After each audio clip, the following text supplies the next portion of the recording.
स्वागतम बच्चों। आज हम हिंदी में पेज नंबर 51 और 52 पढ़ेंगे। पाठ का नाम है शरीर के विभिन्न अंगों का परिचय। अंग्रेजी में कहते हैं different parts of the body. देखिए बच्चों, ये चित्र है हमारे पाठ का। इस पाठ में हमारे शरीर के अलग अलग अंग को दिखाया गया है। चित्र में देखिए, उनके नाम भी दिए हुए हैं। आज हम पढ़ेंगे कि हमारे शरीर का हर अंग कितना महत्वपूर्ण है। हर अंग का अपना महत्व है। सभी के अपने कार्य हैं बच्चों। हमारे शरीर का हर अंग ठीक रहे, कोई दुर्घटना ना हो, यह हमें हमेशा ध्यान रखना चाहिए, क्योंकि हर अंग का अपना एक काम होता है जो हमारे लिए ज़रूरी होता है। अब हम हर एक अंग का नाम पढ़ेंगे और उसे अंग्रेजी में क्या कहते हैं यह भी पढ़ेंगे और हर अंग की विशेषता भी पढ़ेंगे। पहला चित्र देखिए बच्चों। पहला चित्र है सिर का। सिर हमारे शरीर का बहुत ही महत्वपूर्ण अंग है। हमारे पूरे शरीर का कंट्रोल, जिसे हम नियंत्रण करते हैं, हमारे दिमाग में होता है, जो कि हमारे सिर के अंदर होता है। सिर पर बाल भी होते हैं, जो हमारी खूबसूरती को बढ़ाती है, और यह बाल हमारे सिर को कड़ी धूप से, ठंडी से बचाने का भी कार्य करता है। और हमें ध्यान रखना चाहिए कि सिर पर चोट ना लगे, नहीं तो हमारे दिमाग पर असर पड़ता है। सिर को अंग्रेजी में हम हेड कहते हैं।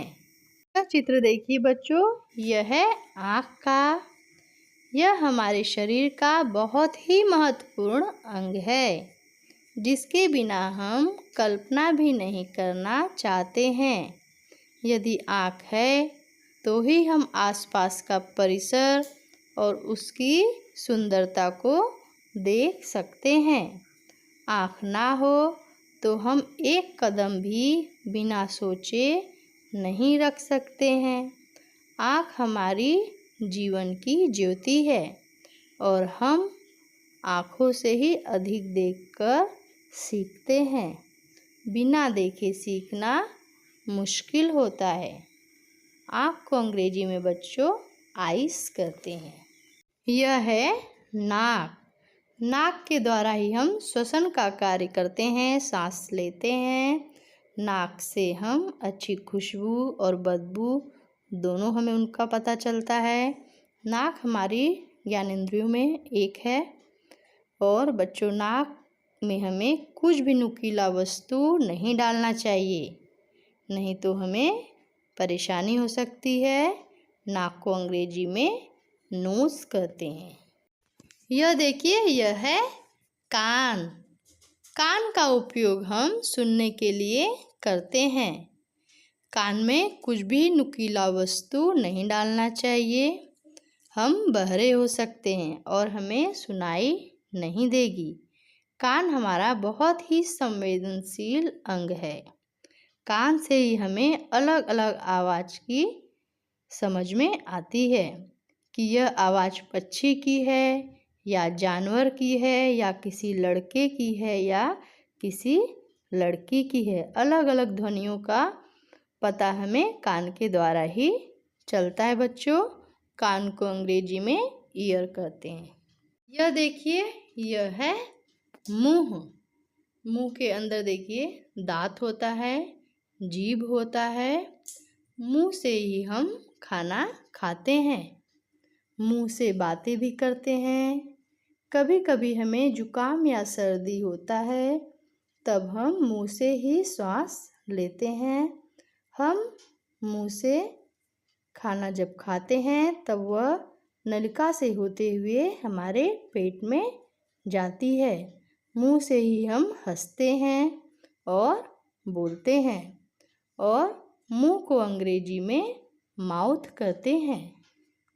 यह देखिए, यह है होठ। होठ हमारे चेहरे पर होता है बच्चों। जब हम बोलते हैं या हम हंसते हैं तो हमारे होठ में देखिए हलचल होता है। होठ को हम अंग्रेजी में लिप्स कहते हैं। यह देखिए बच्चों, यह है गर्दन। गर्दन जो होता है देखिए हमारे चेहरा और शरीर से जुड़ा हुआ बीच का भाग होता है। गर्दन के द्वारा हम अपना सिर घुमाकर यहाँ वहाँ देख सकते हैं, आगे पीछे देख सकते हैं। यदि गर्दन ना हो तो हम आसानी से सिर नहीं घुमा सकते हैं। गर्दन हमारे सिर और धड़ को जोड़कर रखता है बच्चों। गर्दन को अंग्रेजी में हम नेक कहते हैं। यह है कंधा। देखिए एरो वहाँ पे किया हुआ है कंधे पर। कंधा हमारे शरीर का मजबूत अंग है जो गले के नीचे और हाथ के ऊपर का भाग है, उसे कंधा कहते हैं। यदि हम कोई वजन वाली वस्तु उठाते हैं तब उसका सारा भार हमारा कंधा उठाते हैं, तो हम आसानी से कोई भी वस्तु कंधे पर लाद करके लेके जा सकते हैं। कंधा को अंग्रेजी में शोल्डर कहते हैं। यह देखिए, यह है छाती। छाती हड्डियों का ढांचा है जो त्वचा से ढका होता है, जिससे हमारा हृदय और फेफड़ा सुरक्षित रहता है बच्चों। छाती को अंग्रेजी में चेस्ट कहते हैं। यह देखिए, यह है कमर। कमर के द्वारा ही हम झुक सकते हैं। छाती और पैर के बीच के भाग को हम कमर कहते हैं। यदि कमर में कोई तकलीफ हो तो हम ठीक से खड़े भी नहीं हो पाएंगे और झुकना चाहें तो झुककर कुछ गिरा हुआ नीचे से उठा भी नहीं सकते हैं। बच्चों, कमर को वेस्ट कहते हैं। यह देखिए बच्चों, यह है हाथ। हाथ हमारे लिए बहुत ही उपयोगी अंग है। हाथों के द्वारा ही हम लगभग सभी कार्य करते हैं। यदि हाथ ना हो तो हमें कोई भी काम करना बहुत ही कठिन हो जाता है। यदि हमें भोजन करना है तो हमें हाथ का उपयोग करना ही होगा। यदि आपको कुछ लिखना है तो हमें पेंसिल या पेन पकड़ने के लिए हाथ की ज़रूरत पड़ेगी। और कपड़ा धोना हो, बर्तन धोना हो, सभी कार्य लगभग हमें हाथ से करना ही होगा। और हाथ को हम अंग्रेजी में हैंड कहते हैं। यह देखिए बच्चों, हाथ की उंगलियां। एक हाथ में 5 उंगलियां होती हैं और दोनों हाथ में मिलाकर कुल 10 उंगलियां होती हैं।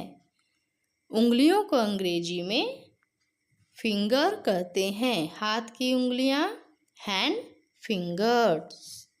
देखिए बच्चों, यह है हाथ का अंगूठा।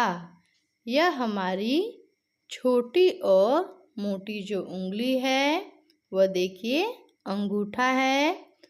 इसे अंगूठा कहते हैं। जब हम मुट्ठी बांधते हैं तब हमारे हाथ में अंगूठा का बहुत ही महत्व रोल होता है।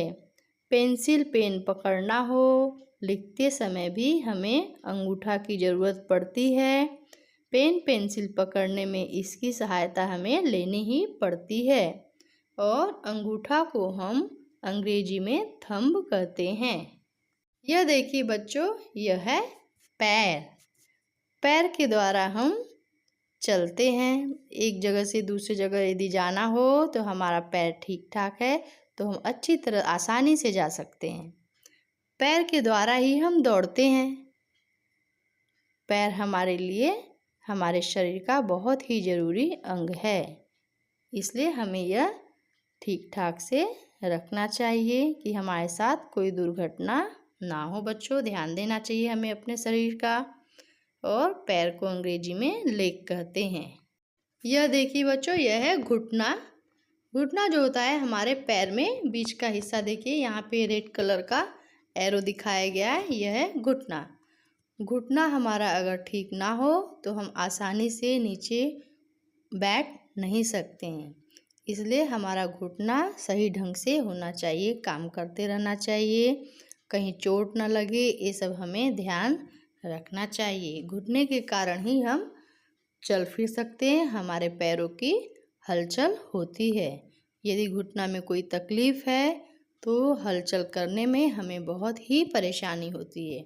घुटना को अंग्रेजी में नी कहते हैं।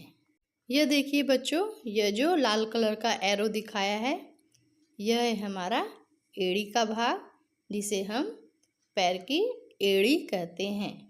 एड़ी को अंग्रेजी में हम हील कहते हैं। यह देखिए बच्चों, यह हमारे पैर के नीचे का हिस्सा है, जिसके अंदर उंगलियां हैं, जिसे हम कहते हैं पैर की उंगलियां। प्रत्येक पैर में 5 उंगलियां होती हैं, जिसे हम अंग्रेजी में लेग फिंगर्स कहते हैं। यह देखिए, यह हमारे पैर का नीचे का हिस्सा है और 5 उंगलियां हैं पैर के, और जो मोटे हैं, जिसको हमने लाल कलर से गोल किया हुआ है, सर्कल किया हुआ है, उसे हम कहते हैं अंगूठा। तो यह हमारे पैर का अंगूठा है, जिसे हम अंग्रेजी में टो कहते हैं। बच्चों, आज हमने पाठ शरीर के विभिन्न अंगों का परिचय पढ़े और हर अंगों के महत्व को समझे, उनकी जानकारी प्राप्त की और उसके अंग्रेजी और हिंदी नाम भी सीखे। अब आप वर्कबुक पेज नंबर 50 और 51 पर लिखकर पूरा कीजिए और नोटबुक में भी लिखिए और पढ़िए बच्चों। धन्यवाद।